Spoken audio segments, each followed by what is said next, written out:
audiencia de prisión preventiva expediente 1840-2024, siendo la fecha de audiencia del día 28 de febrero del año 2024. Se dispone continuar con la audiencia de prisión preventiva, encontrándonos ante el primer juzgado de investigación preparatoria permanente, especializado en violencia contra la mujer y los integrantes del grupo familiar, a cargo del juez Víctor Alfaro Llamas. Vamos a dejar constancia que está presente el Ministerio Público, la defensa de la parte agraviada, la defensa de la parte imputada y el investigado en sala de audiencias. Se tiene por instalada la continuación de la presente audiencia y se procede a expedir la resolución correlativa de la fecha 28 de febrero del año 2024. Visto y oído el pedido de prisión preventiva postulado por el Ministerio Público contra el investigado Luis Enrique Torres Quispe como presunto autor de la comisión del delito contra la vida, el cuerpo y la salud en la modalidad de feminicidio en grado de tentativa en agravio de Ruth Milagro Ramos Sánchez, se tiene lo siguiente: llevada a cabo la audiencia de conformidad con el artículo 268 del Código Procesal Penal y teniendo en cuenta los alcances de la casación C26-2013 de Moquegua, se desarrolla la audiencia de prisión preventiva con presencia del Ministerio Público, defensa de libre elección de la parte imputada, defensa de la parte agraviada y el investigado, quien ha estado presente en sala de audiencias. Los hechos que atribuye el Ministerio Público al investigado datan del día 24 de febrero del año 2024, cuando previamente a los hechos, tanto el imputado como el agraviado bebían licor, cerveza, en la asociación Campiña Lurigancho Chosica, junto a otra pareja desconocida. Al momento de retirarse para ambos ir a descansar, se dirigieron caminando por el pasaje que está ubicado en el frontis del domicilio por la manzana A, lote 2B, sector A, asentamiento humano, Casa Huerta de la Campiña del distrito de Lurigancho Chosica, donde comienzan una discusión por celos, puesto de que la agraviada acusada, lo señalaba al imputado de haber estado coqueteando con otra mujer.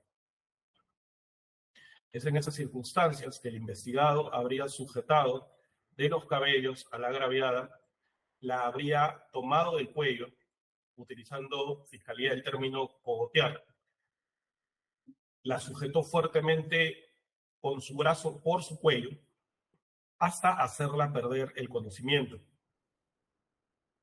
Comenzó a patearla de manera salvaje en la cabeza, en el rostro,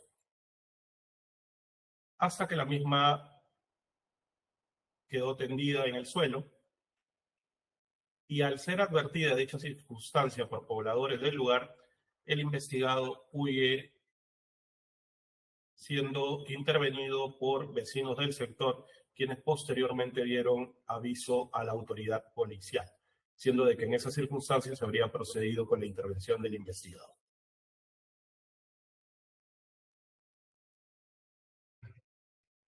Dentro de los graves y fundados elementos de convicción, debemos tener en cuenta de que en el presente caso existe una intervención por terceras personas a razón de vecinos del sector quienes advierten el hecho, y es a través de ello que se procede a la intervención del investigado, resultando una circunstancia que habría sido alertada por vecinos del sector.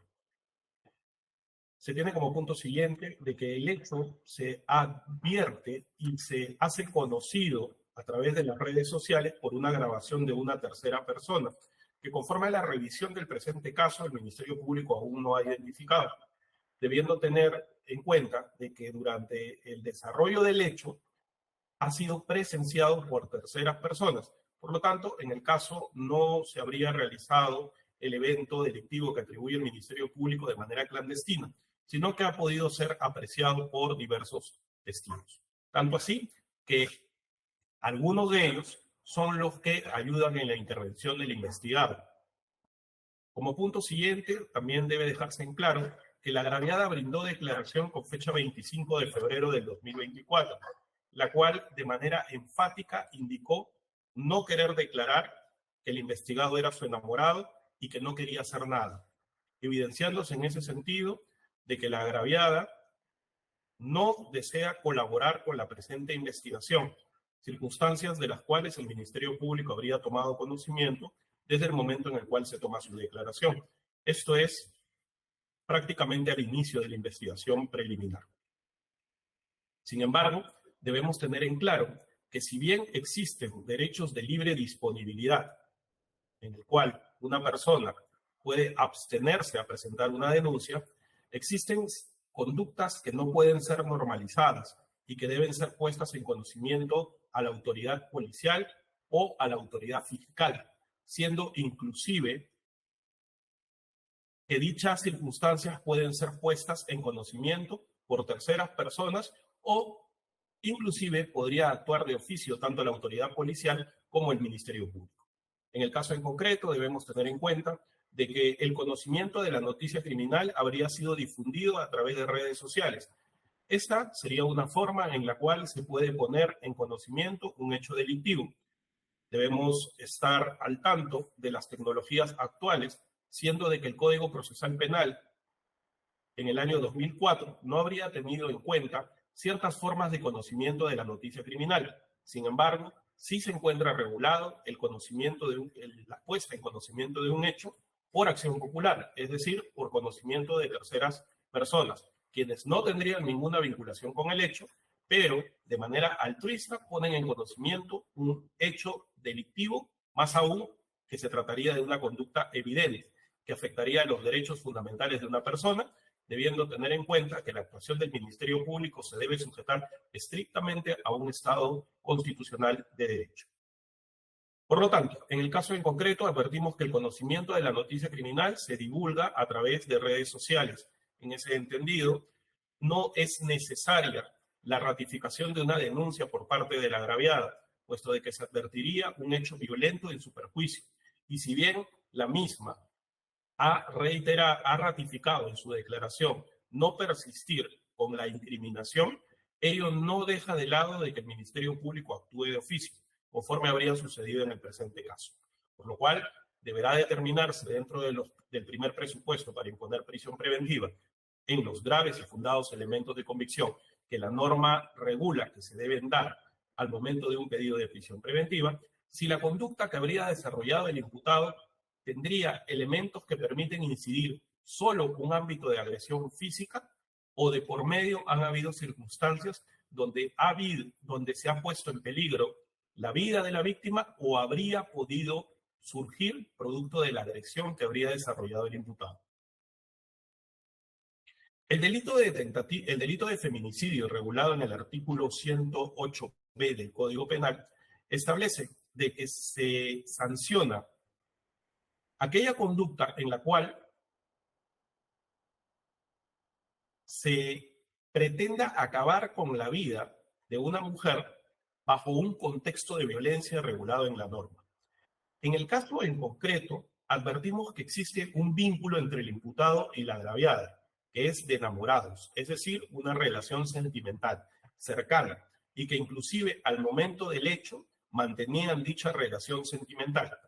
No se determina convivencia, sin embargo, no es un presupuesto que determine la necesidad para poder tipificar un delito de feminicidio, más aún que se puede advertir que la relación sentimental existía.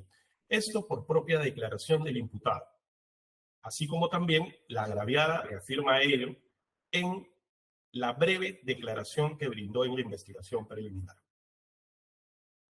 El contexto de violencia que postula el Ministerio Público, pues, sería un conflicto entre ambas partes en el cual el imputado habría agredido a la víctima por una cuestión de celos.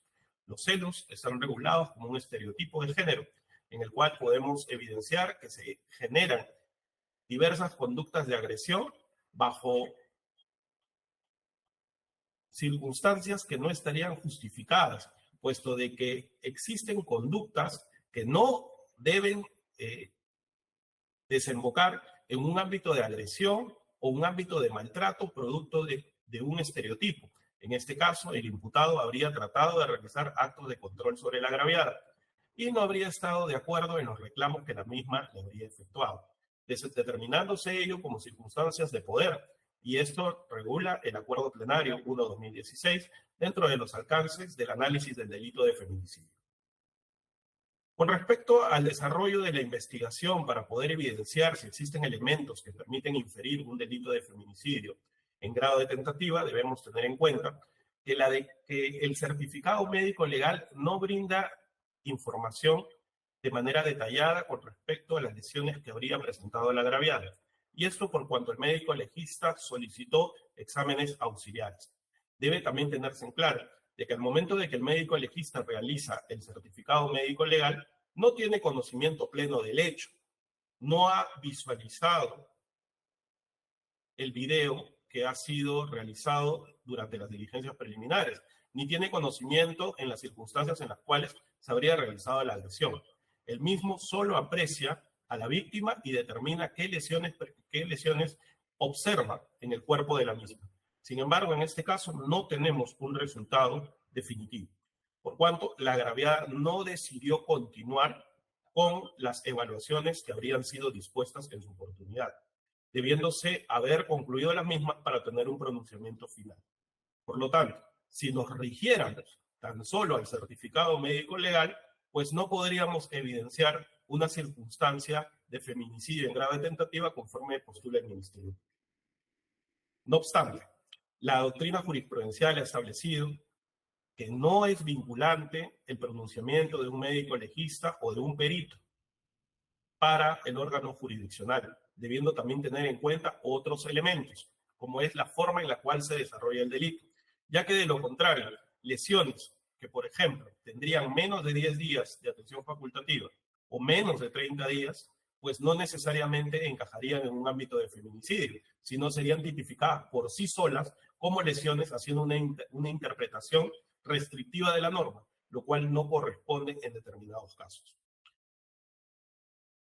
En el presente, debemos tener también en cuenta de que el Ministerio Público no habría recabado la historia clínica de la agraviada en el hospital de Vitarte, no se habrían podido tomar mayores datos con respecto a la atención de salud de la misma y si habría completado o no los exámenes auxiliares. Esta circunstancia sí determina una obligación por parte del Ministerio Público que al momento de presentar un requerimiento de prisión preventiva debe contar con los actos probatorios de naturaleza urgente, siendo un elemento de convicción trascendental poder determinar cuál es el estado de salud actual de la agraviada, circunstancias que la Fiscalía ha reconocido que no ha recabado.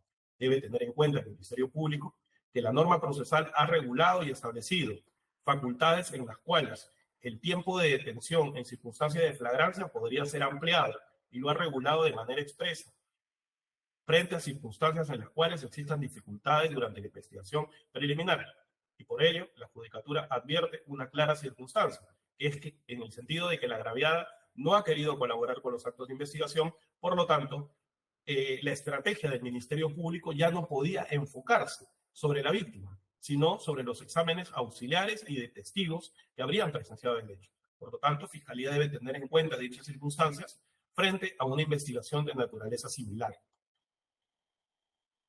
No obstante, de acuerdo a lo vertido, el certificado médico legal sí encuentra lesiones y ello corroboraría la visualización del video que habría sido visualizado por la totalidad de las partes procesales.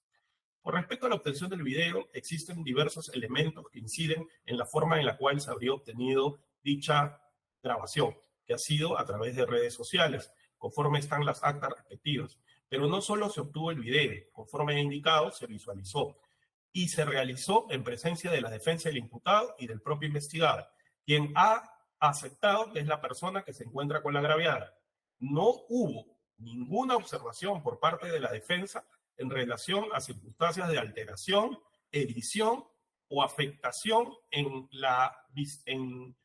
las imágenes que se pueden haber observado. Por lo tanto, los argumentos de la defensa en el sentido de que el video podría haber sido editado no tendría sustento. No se hizo valer conforme corresponde y ha tenido la oportunidad el abogado de poder cuestionar dicha situación. De la apreciación del mismo, se puede advertir de que el imputado reconoce ser la persona que estuvo en el lugar de los hechos con la agraviada y lo visualizado discrepa de lo declarado por el imputado, quien había indicado que solo habría empujado y dado un manazo, en esos términos, entre comillas, a la agraviada. De acuerdo a la visualización, inclusive el abogado deja constancia que de acuerdo a lo que se ve, reconoce el imputado que sí la pateó. Pero la judicatura, al momento del análisis que efectúa, puede evidenciar de que el imputado habría tenido una conducta violenta hacia la agraviada desde un inicio. Esto es, porque quiso dejar inconsciente a la agraviada, quiso cortar el suministro de aire, es decir, quiso evitar que la misma se encuentre consciente. Al lograr ese propósito es que continúa la agresión física, y no solo con patadas. Se puede advertir de que el imputado habría pisado el rostro de la agraviada en diversas oportunidades. Esa conducta no puede ser catalogada solo como un acto de agresión física, puesto de que la agraviada se encontraba en una situación de riesgo y vulnerabilidad. El investigado no podía apreciar que terceras personas lo visualizaban, siendo de que la grabación habría sido efectuada desde pisos superiores. Por lo tanto, existe una circunstancia en la cual la vida de la agraviada sí ha podido estar en riesgo, no solo porque el imputado cortó la respiración de la agraviada, quien se ve en el suelo inerte, sin reacción, y aprovecha el imputado para realizar el acto de agresión, sino que también realiza actos de agresión física aprovechando el estado de inconsciencia de la víctima. Actos que no solo han sido de manera detallada en patear el rostro de la agraviada, sino de que aprovechando el estado de inconsciencia, la habría pisado la cabeza en diversas oportunidades. Claro está que solo podrá determinarse el estado de salud concreto de la agraviada si presenta alguna fractura o alguna lesión interna o externa con exámenes médicos. No obstante, en el nivel procesal que nos encontramos, el estado de sospecha sí se cumple, puesto de que es probable evidenciar de que el imputado habría tenido una intención que iba más allá de agredir a la víctima. No prestó auxilio en ningún momento a la misma. Y esto se evidencia en el sentido de que él no habría querido solo cortar la respiración, sino que su intención fue realizar actos de agresión posteriores, y se puede evidenciar que fueron actos revestidos de salvajismo, puesto de que la misma estaba en estado inconsciente. Esto nos permite evidenciar que el tipo penal que ha postulado el Ministerio Público sí podría ser aplicable en el presente caso. No solo se trata de una conducta de agresión, sino de que la misma sí ha podido poner en riesgo la vida de la víctima. Con respecto a ello, debemos tener en claro de que las declaraciones de los testigos y la grabación nos permite evidenciar que el hecho se habría realizado. Deberá determinarse durante el desarrollo de la investigación preparatoria si efectivamente la conducta del imputado, con exámenes médicos y con los actos de investigación periciales, pues corroboraría la tesis inicial de la Fiscalía y el nivel de sospecha se mantendría. Por lo tanto, hasta este momento sí podríamos dar por superado el nivel de sospecha fuerte dentro de los postulados que indica el Ministerio Público. Con respecto a la prognosis de pena, la intervención de terceras personas en el hecho habría evitado el delito se consume. Conforme se puede evidenciar, las personas que grababan inclusive habrían tenido comunicación a la autoridad policial, pero el imputado fue intervenido por terceras personas. Por lo tanto, se advertiría un claro hecho en el cual la tentativa no solo se daría por un desistimiento propio del imputado, sino por intervención de terceras personas. Con ello, el delito no habría sido consumado. Teniendo en cuenta tal situación, el artículo 108b del Código Penal establece una sanción superior a 5 años de privación de libertad. Y si bien existe una atenuante privilegiada en el presente caso, por la naturaleza del hecho y de acuerdo también a los límites procesales establecidos sobre la determinación de imposición de una pena, no sería razonable ni posible que la misma sea inferior a 5 años de pena privativa de libertad. Teniendo en cuenta ello, se superaría el segundo presupuesto para imponer prisión preventiva.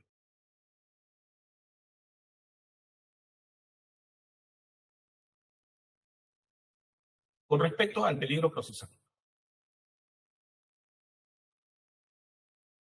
En el desarrollo de la investigación preliminar se ha podido verificar el domicilio del imputado. Esto a través de la diligencia de verificación domiciliaria. Asimismo, el mismo también ha referido dónde habita. Sin embargo, existen razones particulares en el presente caso, que es que el investigado es indocumentado. No está inscrito en el Registro Nacional de Identificación y Estado Civil. reniega. Esta circunstancia para el Ministerio Público reviste de peligro, puesto de que el mismo, al no estar inscrito, pues no tendría un domicilio registrado. La defensa es de posición contraria, ya que se habría evidenciado, según su criterio, dónde vive el investigado. Cuando se debe determinar un arraigo de calidad, implica no solo evidenciar dónde vive una persona, ya que de lo contrario, la sola verificación domiciliaria generaría un arraigo de calidad, y ello no puede ser así. Se debe contar con elementos suficientes que nos permitan identificar cuánto tiempo habita una persona en un inmueble, cuál es la naturaleza por la cual vive en dicho lugar, cuál es el vínculo que tendría con el inmueble y cuáles son las obligaciones que tendría con el mismo. En este caso, no se cuenta con ninguno de esos elementos. Por lo tanto, considera la judicatura que no puede existir un arraigo de calidad. Con respecto al arraigo familiar, si bien el imputado ha referido vivir con sus padres y hermanos, conforme ha indicado, se desconoce de manera concreta cuál es su identidad. Por lo tanto, debemos también tener en cuenta de que nos regimos por lo indicado por el investigado, quien ha referido llamarse como ha quedado escrito, pero debe tener algún ámbito de poder identificar en ese sentido. Y no se cuenta con elementos que nos permitan inferir cuál sería su entorno familiar, cuáles serían las obligaciones que tendría con sus ascendientes y hermanos, cuáles serían las obligaciones que tendría con el domicilio, cuáles serían los bienes en materia de posesión que presentaría, o de qué manera se encuentra unido o atado frente a su entorno parental. Ello no ha sido determinado en el presente caso. Con respecto al arraigo laboral, se tiene de que el investigado ha referido trabajar en una ladrillera. No se cuenta con ningún elemento que nos permita inferir tal situación. Y si bien la judicatura no puede exigir, más aún de acuerdo a la realidad social en la que nos encontramos, trabajos de manera formal, ello no implica de que una persona no tenga un arraigo determinado. La informalidad no genera una ausencia de arraigo. Por el contrario, se puede evidenciar determinada actividad laboral, económica o comercial de manera continua, cotidiana, con determinados horarios y rangos de tiempo. Ello no ha sido justificado en el presente caso. Con respecto al peligro de obstaculización, debemos advertir de que el investigado tiene una relación sentimental con la agraviada, quien de manera clara, en el presente caso, no ha querido perjudicar al imputado. El abstenerse a declarar, el no concurrir a los exámenes periciales, el desconectarse de la investigación, dificulta el desarrollo de la misma. Y sin que el imputado haya podido tener injerencia con la agraviada, porque no se me ha puesto en evidencia tal situación, ya de por sí nos advierte la investigación que si el investigado tuviera comunicación o contacto con la agraviada, esta circunstancia se podría agudizar. E inclusive podrían haber actos de agresión que se normalicen. Por lo tanto, el peligro de obstaculización también es latente, por el vínculo parental y por la negativa de la agraviada a querer colaborar con los actos de investigación. En consecuencia, existe peligro procesal tanto en la vertiente de fuga como en la vertiente de obstaculización. Con respecto a la conducta del imputado, la trascendencia social del hecho,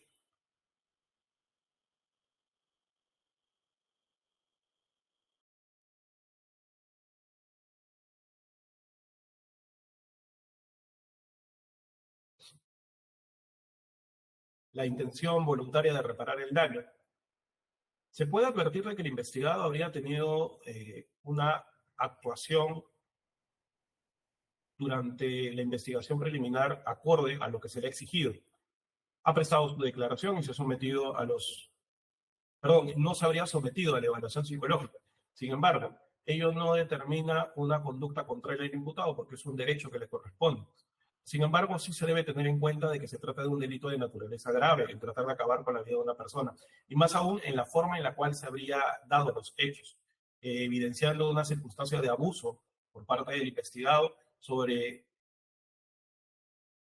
su enamorada, con quien tenía una relación sentimental, con quien habría tenido una actuación de desprecio sobre su integridad física y su vida, aprovechando que la misma se encontraba en estado de inconsciencia, circunstancias que él la habría puesto en dicha situación para realizar los actos de agresión desproporcionados que habrían podido poner en peligro la vida del víctima. En relación al peligro de obstaculización, debemos tener en cuenta que se superarían los 3 presupuestos para imponer prisión preventiva. Sin embargo, debe tenerse en cuenta también de conformidad con el Acuerdo Plenario 1/2019 que se debe optar por una medida de menor intensidad. Sin embargo, en el caso en concreto, dicha circunstancia considero que no es posible, porque la agraviada podría ser influenciada más allá de la negativa a querer colaborar con la investigación por el investigado, ya que es evidente que su falta de colaboración es con un ánimo de favorecer al imputado. Debe también tenerse en cuenta de que puede existir un ámbito de revictimización y también se debería tener en cuenta de que habría una normalización de la agresión por parte de la víctima, en el entendido de que a pesar que ha tomado conocimiento del ámbito de agresión, la misma no ha colaborado con la investigación, lo cual la pone de por sí en una situación de riesgo al volver a tener contacto con el investigado. Más aún que el mismo habría tenido una declaración contraria a lo que se verificaría en el video de los hechos, normalizando una situación de violencia.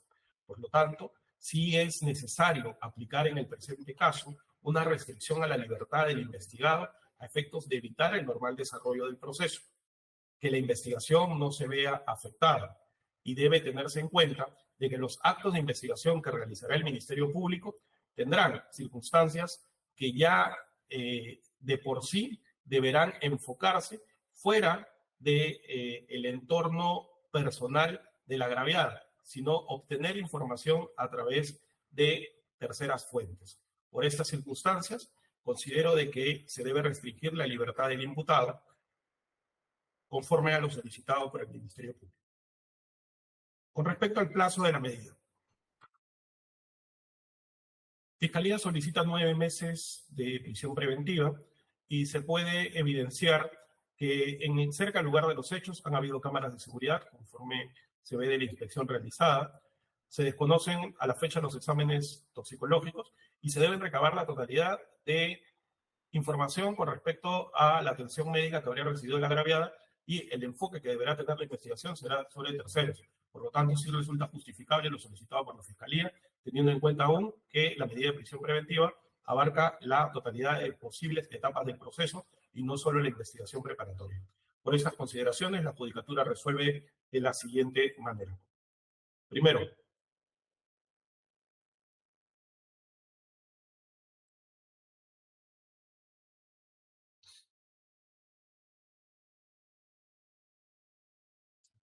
se declara fundado el requerimiento de prisión preventiva solicitado por el Ministerio Público en la investigación preparatoria seguida contra Luis Enrique Torres Quispe como presunto autor de la comisión del delito contra la vida, el cuerpo y la salud en la modalidad de feminicidio en grave tentativa en agravio de Ruth Milagros Ramos Sánchez.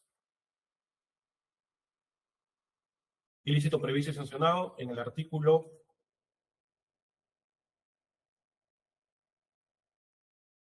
108b del Código Penal, con el contexto de violencia descrito en el inciso tercero del referido cuerpo normativo.